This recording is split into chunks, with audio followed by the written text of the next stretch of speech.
हमारे YouTube channel में आप लोगों का हार्दिक स्वागत है। अगर आप लोग स्वास्थ्य के साथ जुड़े रहना चाहते हैं तो हमारे चैनल को सब्सक्राइब कीजिएगा और वीडियो अच्छी लगी तो दूसरे लोगों तक पहुंचाना नहीं भूलिएगा, क्योंकि अगर कोई इस वीडियो से अपने समस्या को हल कर ले और दूर कर ले तो सबसे बड़ा पुरुषार्थ यही मैं मानता हूँ और यही मेरी कोशिश रहती है कि जो लोग इस वीडियो को देख करके अपनी समस्या को दूर कर सके। तो जैसे साटिका की समस्या हो गया या कमर दर्द वाले लोगों के लिए मैं आज ये वीडियो बनाने का मेरा मकसद है कि जिन लोगों को कमर में दर्द होती है, गर्दन में दर्द हो रहा है, उन लोगों के लिए, खास करके कमर दर्द वाले के लिए और साटिका वालों के लिए। तो इस वीडियो के माध्यम से आप लोग देखिएगा कि कैसे कैसे करना है। अगर उसको सही तरीके से करते हैं तो आप ये कमर दर्द से छुटकारा ही नहीं पाते हैं, अपने रीढ़ की हड्डी को बहुत ज़्यादा मजबूत कर देते हैं। चूँकि आपकी रीढ़ की हड्डी में कोई कमी नहीं है, ईश्वर ने बहुत मजबूत बना करके भेजा है आपके रीढ़ की हड्डी को। तो मैं बाद में बताता हूँ, पहले आप देख लीजिए करना आप लोगों को क्या है। चलिए आ जाइए मनोज जी, इधर बगल में आ जाइए। सबसे पहले आपको अपने किसी भी समतल जगह में सीधा लेट जाना है। दोनों हाथ को अपने छाती के जस्ट बगल में इस प्रकार से रखना है, ठुड्डी को सामने रखना है। इस प्रकार से दोनों पैर को इस प्रकार से मिला करके रखेंगे।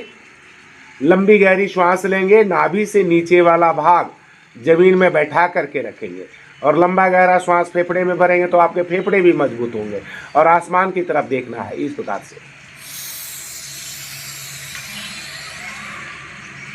इसमें देखने वाली क्या बात होगी कि आपकी पूरी हाथ सीधी नहीं हो रही, आपके नज़र आसमान की तरफ है, दोनों पैर की एड़ियाँ आपकी मिली हुई है, यानी कि आपके मूल बंद अच्छे तरीके से लगे हुए हैं, कमर पे पूरा खिंचाव हो रहा है। ये महसूस करेंगे। कम से कम आधा मिनट 1 मिनट के लिए इसी अवस्था में आप रुकेंगे, फिर श्वासों को छोड़ते हुए धीरे धीरे नीचे की तरफ आएंगे। जल्दबाजी नहीं करेंगे। जिन लोगों को कमर में दर्द रहता है बहुत आहिस्ते आहिस्ते करेंगे इसको। इस अभ्यास को कम से कम आप 7 बार, 8 बार, 10 बार, 11 बार तक दोहरा सकते हैं, जैसा आपकी सामर्थ्य हो। पेट थोड़ा खाली हो, खाना खाने के बाद नहीं करना। इसके बाद हम दूसरा एक्सरसाइज बता रहे हैं। एक एक एक्सरसाइज आप लोग को मैं करके बता रहा हूँ और आपको इसका अभ्यास ज़्यादा करना है। दूसरा एक्सरसाइज मैं कर रहा हूँ, दोनों हाथों को इस प्रकार से, एक हथेली दूसरे हथेली के ऊपर में इस प्रकार से रख दे, छाती के नीचे रख, और उसी प्रकार से ठुड्डी लगी हुई होगी आपकी, दोनों पैर मिले हुए होंगे, सेम वैसा ही। अब इसमें करना है आपको, दोनों हाथ को बिल्कुल सीधा कर देना है। अगर कमर में बहुत ज़्यादा दर्द हो रहा हो तो इसका अभ्यास नहीं करेंगे, पहला वाला का अभ्यास ज़्यादा करेंगे। अगर थोड़ा सा कम है और पूरा खिंचाव रीढ़ की हड्डी में चाहते हैं तो इस अभ्यास को कर लेंगे।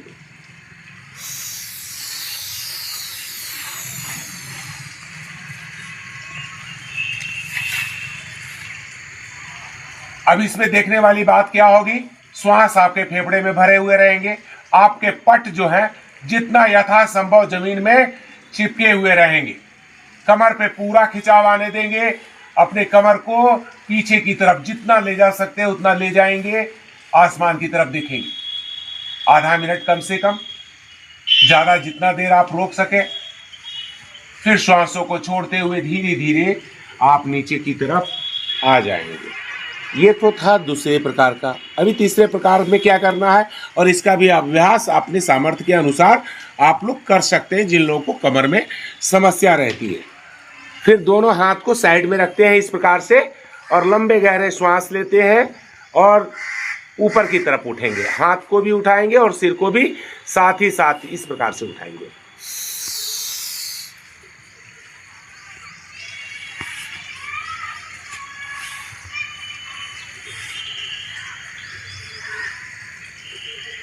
श्वासों को छोड़ते हुए आगे की तरफ चले आना है आपने।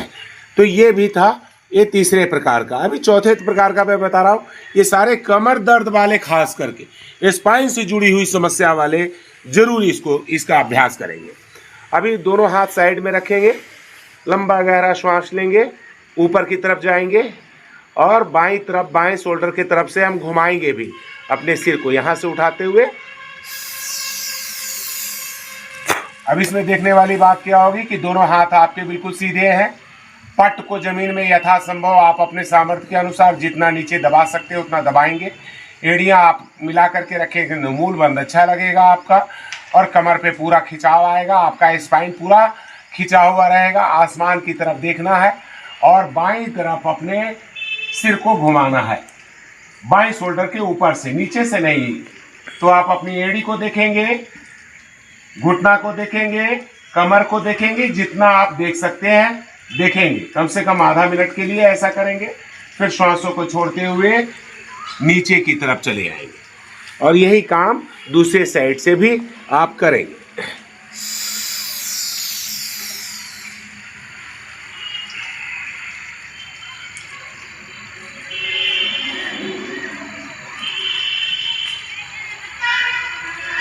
फिर श्वासों को छोड़ते हुए आगे की तरफ आपने चले आना है। ये पेट के बल लेट करके कमर दर्द वालों के लिए विशेष करके बता रहा हूं मैं।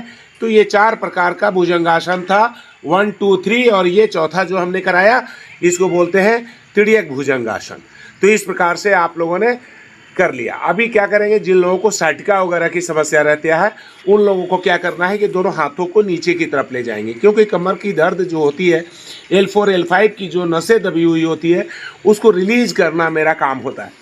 तो दोनों हाथ को क्या करेंगे, पहले साइड में ले जाएंगे, बारी बारी से एक एक पैर को ऊपर उठाएंगे, पंजे बिल्कुल खींच करके रखेंगे, ठुड्डी को जमीन में लगा करके रखेंगे, नज़र सामने रखेंगे। जितना हो सके आप अपने पैरों को पूरा उठाएंगे सामर्थ्य के अनुसार। फिर श्वासों को छोड़ते हुए दूसरे पैर को भी नीचे लेके आएंगे। फिर बारी बारी से दूसरे पैर को भी आप लोग उठा लेंगे। फिर डाउन करेंगे, नीचे आ जाएंगे। फिर दोनों पैर को एक साथ उठाएंगे, जितना हो सकता है दोनों पैर को मिला करके ही रखेंगे इस प्रकार से।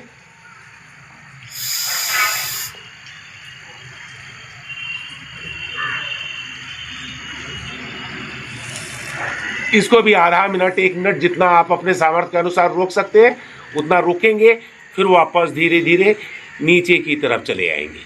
ये था शलभासासन, 2 प्रकार का बताया। पहले सिंगल पैर से कर रहे हैं आप लोगों ने, फिर हमने एक साथ करने हैं, और इसके बाद दोनों हाथ को इस प्रकार से मिलाएंगे, इस प्रकार से पीठ के पीछे इस प्रकार से उंगलियों को फंसा ले। पैर की स्थिति वही सेम रहेगी, एड़ी से एड़ी सटा करके रखना है आपने, और लंबे गहरे श्वास लेने हैं फेफड़े में और सिर को ऊपर उठाना है।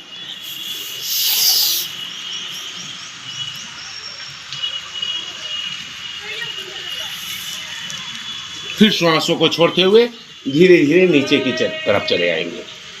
ये विशेष करके सब कमर दर्द वालों के लिए मैं जितना भी आसन बता रहा हूँ ये सब कमर से रिलेटेड दर्द के लिए है। ये दोनों पैर को इस प्रकार से फोल्ड करेंगे, दोनों पैर को इस प्रकार से पकड़ लेंगे। जितना हो सके आप लोगों से करना है। अगर बहुत ज़्यादा दर्द है तो धीरे धीरे इसका अभ्यास करेंगे। लंबे गहरे श्वास लेंगे और सिर को भी ऊपर उठाएंगे और अपने घुटने को भी ज़मीन से ऊपर उठाने की कोशिश करेंगे। पैर को और सिर को जितना ऊपर ले जा सकते हैं उतना ले करके जाएंगे। लंबे गहरे श्वास लेंगे।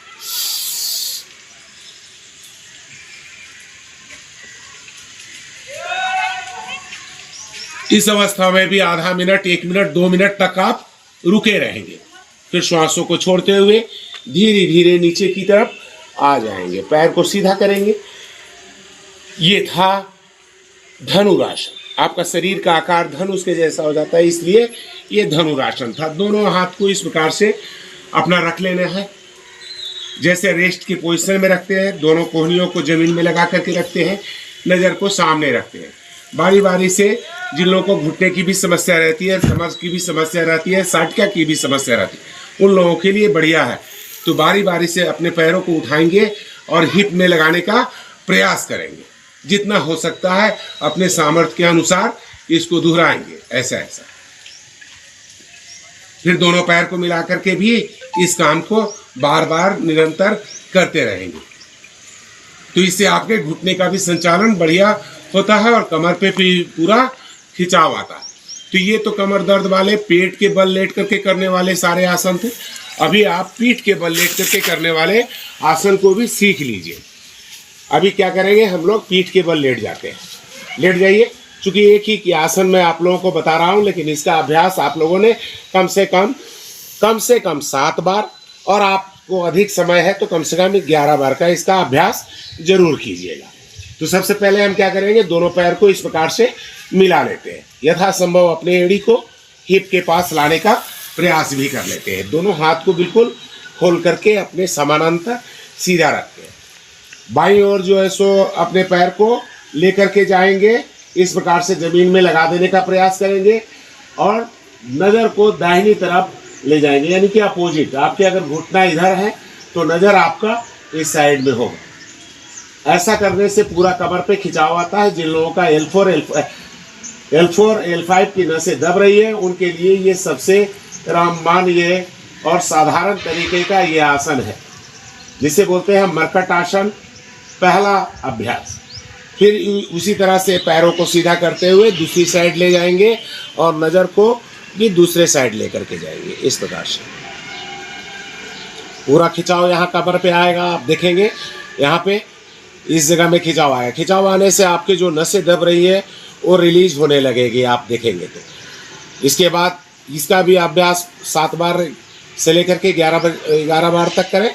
फिर दोनों पैरों को 1 से 1.5 फीट जितनी अपने शरीर के मुताबिक पैरों को खोल लेंगे, ताकि आपका एक पैर ये दूसरे पैर की एड़ी के पास चला जाए। इस प्रकार से ये सटना चाहिए और आपका हाथ सेम वैसा ही पोजीशन में रहना चाहिए। इस पे कमर पे ज़्यादा खिंचाव आता है, लेकिन जिन लोगों को बहुत ज़्यादा कमर में दर्द रहता है इसका अभ्यास नहीं करेंगे, पहले वाले का कर लेंगे। जब पहला वाला होने लगता है तो ये दूसरे का अभ्यास भी कर लेंगे। फिर इसी तरह से हम दूसरे साइड भी करेंगे अपने पैरों को इसी प्रकार से, और इस पे देखेंगे कि कमर पे पूरा आपका खिंचाव आ रहा है। इससे बहुत सारी समस्या दूर होती है, लेकिन ये वीडियो हमारा बनाने का मकसद है साटिका और कमर दर्द वालों के लिए। इसके बाद ये दूसरा प्रकार का ये मरकट आसन था। अभी मैं आप लोग को तीसरा प्रकार का कमर दर्द के लिए मरकट आसन बताने जा रहा हूँ। हाथ की पोजीशन सेम ऐसा ही रहेगी आपकी, दोनों समानांतर बराबर रहेंगे। एक पैर को बिल्कुल 90 डिग्री पे उठाइए, दाहिने पैर को बिल्कुल उठा लीजिए, सीधा करिए। घुटने में बैंड नहीं होगा मोहन जी। पैर को एकदम बिल्कुल सीधा करेंगे, पंजे को खींच करके टॉप में ले जाएंगे जितना आपसे हो सकता है, और इस पैर को इस हाथ के पास लाने का प्रयास करेंगे, अपोजिट हाथ के पास, और नज़र भी आपकी अपोजिट हो जाएगी। तो इस पैर को लाने का प्रयास करेंगे। अभी जिन लोगों को कमर में दर्द होगा तो इतना आएगा ही नहीं, तो इसको धीरे धीरे लाने की कोशिश करेंगे। पहले ज़मीन में लगाने का इस प्रकार से कोशिश करेंगे। जिन लोगों का लगने लगता है वो धीरे धीरे बढ़ाएंगे आगे की तरफ। जैसे जिन लोगों का हो जाता है तो सही तरीका तो आपका इसका करने का ये है, अपने हाथ से जितना आगे आप इसको ले जाएं, इस पैर को जितना आगे ले जाएं उतना ज़्यादा अच्छा होगा। और नज़र को बिल्कुल अपोजिट रखें, इससे कमर पे पूरा खिंचाव आपका आएगा। फिर धीरे धीरे नीचे की तरफ लेकर के आएंगे। उसी प्रकार से दूसरे पैर को भी 90 डिग्री में ऊपर उठाएंगे, सीधा रखेंगे, पंजे को खींच करके रखेंगे, और उसी प्रकार से इस पैर को भी आगे की तरफ ले जाएंगे और सामने की तरफ अपोजिट, नज़र बिल्कुल अपोजिट। फिर पैर को, और इस अवस्था में कम से कम आधा मिनट रुकने दीजिए, पूरा खिंचाव आने दीजिए कमर पे। फिर पैर को 90 डिग्री मिलाएंगे और पैर को सीधा नीचे की तरफ लेकर के आ जाएंगे। तो ये था आपका जो है मरकट आसन। अभी आप मरकट आसन कर लिए हो। अभी जो लोग आसन नहीं कर सकते, ये एक गाइडलाइन था।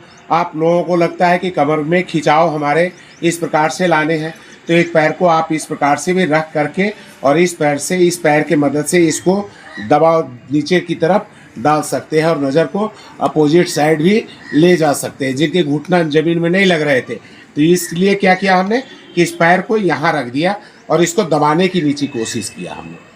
तो इससे कमर पे पूरा आपका यहाँ पे रीढ़ की हड्डी में पूरा खिंचाव आएगा। तो जिन लोगों को साटिका और कमर की दर्द रहती है उन लोगों के लिए ये बढ़िया हो जाता है। फिर उसी तरह दूसरे पैर को भी इधर इस प्रकार से रखेंगे और नज़र को दूसरे साइड में निकाल देंगे इस प्रकार से। तो ये तो आपको पीठ के बल लेट करके करने वाले कमर दर्द के लिए मैंने बताया। अब बैठ करके भी कुछ आसन होते हैं जो आप कमर दर्द के लिए अप्लाई कर सकते हैं।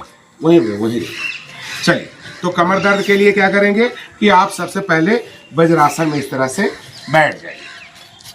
घुटने पे खड़ा हो जाइए। वज्रासन में बैठने के बाद घुटने पे खड़े हो जाइए और अपने दोनों हाथों को इस प्रकार से अपने कमर के पास रखेंगे, यानी कि जो रीढ़ की हड्डी है जहां आपको दर्द हो रहा है उस जगह इस अंगूठे को लगा दीजिए, आपको सपोर्ट मिलेगा। फिर लंबी गहरी श्वास लेंगे और सिर को पीछे की तरफ ले जाएंगे धीरे धीरे। जिन लोगों को दर्द रहता है वो बहुत आहिस्ते आहिस्ते लेके जाएंगे। और देखने वाली बात क्या होगी आपकी, ये जो भाग है आपका, जितना आप आगे ले जाएंगे तो कमर पे उतना ही ज़्यादा खिंचाव पड़ेगी। तो अपने सामर्थ्य के अनुसार करें, ज़्यादा नहीं कर दें कि एक ही दिन ज़्यादा हम खींच लेंगे तो हमारा कमर दर्द ठीक हो जाएगा, ऐसा नहीं है। धीरे धीरे अपने सामर्थ्य के अनुसार ही, जैसा रोगी है उसी के हिसाब से करें। अगर कोई जानकार व्यक्ति मिल जाते हैं आपको योग से रिलेटेड तो उनका आप लोग आश्रय ले लीजिए। अगर कमर में दर्द रहती है तो जो अपने मुताबिक, पेशेंट के मुताबिक उस काम को करवाया जाता है। लेकिन मैं, चूँकि आप लोग कहाँ से देख रहे हो ये वीडियो तो मुझे पता नहीं है, बट आप लोगों को ये जानकारी होनी चाहिए कि मुझे ज़्यादा खिंचाव नहीं करनी है, जितना होता है उतना करना है। आज थोड़ा सा किए हैं, कल और ज़्यादा करेंगे, इसके बाद बहुत ज़्यादा आहिस्ते से करेंगे। तो ये अपने सिर को नीचे ले जाने की प्रयास करेंगे जितना ज़्यादा आपसे होता है, और इसको आगे निकालने की कोशिश करेंगे इस प्रकार से। फिर श्वासों को छोड़ते हुए फिर नीचे की तरफ आ जाएंगे, वज्रासन में फिर बैठ जाएंगे। अगर ये वाला अभ्यास आप लोग कर लेते हैं, अर्धउष्ट्रासन इसका नाम है, और अगर ये कर लेते हैं तो फिर थोड़ा सा उष्ट्रासन भी कर लेंगे। घुटने पे खड़े होने हैं और एक हाथ से इस प्रकार से अपने घुटने को पकड़ लेंगे और दूसरे हाथ को भी घुमा के उधर लाना है। उससे पहले थोड़ा सा हाथ को आप पूरा इस प्रकार से खींचिए एक साइड से। एक पैर से एड़ी को पकड़ लीजिए और एक हाथ से हाथ को ऊपर की तरफ खींचिए। फिर वापस ये हाथ को ऊपर ले जाइए और एक हाथ को पीछे एड़ी के पास पकड़ लीजिए। इस प्रकार से पूरा खिंचाव आ जाइए। जब आपका होने लगता है इस प्रकार से खिंचाव करने से, तो फिर दूसरे हाथों को भी आप एड़ी के पास ले आइए और पकड़ करके अपने सिर को जितना पीछे की तरफ ले जा सकते हैं उतना लेके जाइए। इसको जितना आप आगे ले जा सकते हैं उतना आगे की तरफ ले करके जाइए। फिर वापस दोनों हाथों को सामने की तरफ ला करके और इस प्रकार से बैठ जाइए। ये था आपका उष्ट्रासन। ये कमर दर्द वाले के लिए भी और साटिका के लिए भी बहुत ही ज़बरदस्त है। दूसरा आपको करवाता हूँ, चूँकि वीडियो हमारा लंबा हो रहा है, एक एक बार ही करके मैं बता रहा हूँ। चूँकि एक पैर को सीधा रखेंगे और एक पैर को इस प्रकार से फोल्ड करेंगे और जो पैर आप मोड़ते हैं उसी हाथ को पीछे ले जाएंगे। तो इस हाथ को कहाँ ले जाएंगे? अपने पीठ के पीछे एकदम रीढ़ की हड्डी में सीधा रखेंगे इस प्रकार से और उंगलियों का रुख पीछे की तरफ रखेंगे। और जो पैर आपके लंबे हैं उस हाथ को ऊपर उठाएंगे और घुटने की बाहरी हिस्से से इसको दबाने की कोशिश करेंगे। ये पट आपके पेट में लगने चाहिए ताकि पेट से भी जुड़ी समस्या आपकी खत्म हो सके, डायबिटीज़ भी खत्म हो सके। और कमर दर्द वालों के लिए तो ये फायदे है ही। मैंने चूँकि ये वीडियो ही हमारा बन रहा है कमर दर्द और साटिका वालों के लिए, तो ये अपने हाथ को इस पैर के बगल में लगाने का प्रयास कीजिए। जिन लोगों का लग जाता है अच्छी बात है, जिन लोगों का नहीं लगता है तो वो लोग क्या करें कि घुटने को इस प्रकार से पकड़ करके और खींचने का प्रयास करें और अपोजिट साइड में आप देखें इस प्रकार से।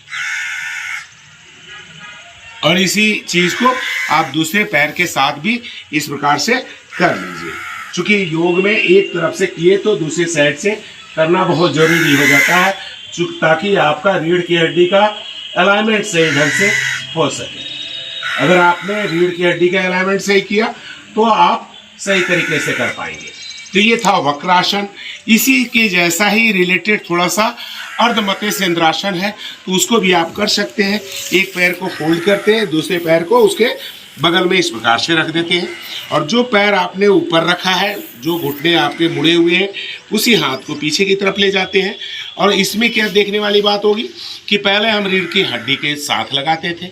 जिन लोगों का अभ्यास नहीं है तो वो लोग नीचे भी लगा सकते हैं, और जिन लोगों का अभ्यास हो गया वो अपने हाथ को फोल्ड करके और कमर के सपोर्ट में भी ऐसे रख सकते हैं और दूसरा हाथ को भी इस प्रकार से लगा करके और नज़र को अपोजिट देखेंगे इस प्रकार से। इसको फिर बारी बारी से इस पैर को फोल्ड किया, यहाँ लाए और इसको भी बारी बारी से हमने कर दिया।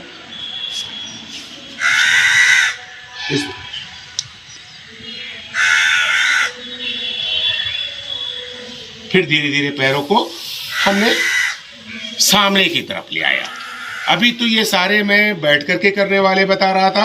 अभी मान लीजिए सपोज दैट आप इतना अच्छे से नहीं कर पाते हो, आप ऐसे बैठे हैं, पालथी लगा करके बैठे हुए हैं, आप योग अभ्यास कर रहे हैं। बहुत लोग बैठे बैठे कमर में दर्द होने लगती है, वो लोग क्या करें?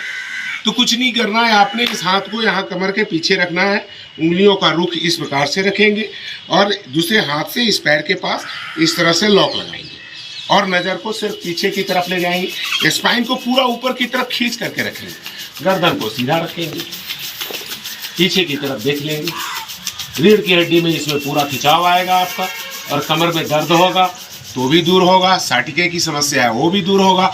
L4 L5 की नसें आपकी दब रही है, उसमें भी आपको आराम मिल जाएगा। तो मैं आशा करता हूं कि जो लोग ये इस वीडियो को देख रहे हैं और अंत तक ये वीडियो का देखे होंगे और इतना अभ्यास अगर आप कर लो तो मैं यकीन दिलाता हूं आपको कि अगर कमर में दर्द है और साटिका की समस्या है, आपके MRI और CT स्कैन में भी अगर निकल गई है कि ये नसें दब रही है, ऑपरेशन की नौबत है, अगर इसका अभ्यास और विश्वास के और भरोसे के साथ अगर आप इसका अभ्यास सिर्फ कर लेते हैं तो आप सिर्फ ऑपरेशन से ही नहीं बचते हैं, अपनी जिंदगी को बिना ऑपरेशन के भी चला सकते हैं। और चूंकि हमारे ईश्वर ने रीढ़ की हड्डी को इतनी मजबूत बनाई है कि पूरे हमारा स्पाइन को सुरक्षा कवच में सेरिब्रोस्पाइनल फ्लूइड होता है जो पूरा स्पाइन को चारों तरफ एक घेरे में बचा करके और सहेज के रखता है। इतनी जल्दी रीढ़ की हड्डी कमजोर और खराब नहीं हो जाती है, सिर्फ इसका अलाइनमेंट करना बहुत जरूरी होता है। अगर आप अपने शरीर का अलाइनमेंट करना सीख गए तो आप अपने इस तकलीफ को तो भूल ही जाएंगे। धन्यवाद। अगर वीडियो अच्छी लगी तो दूसरे लोगों के साथ शेयर करना मत भूलिएगा। धन्यवाद। ओम।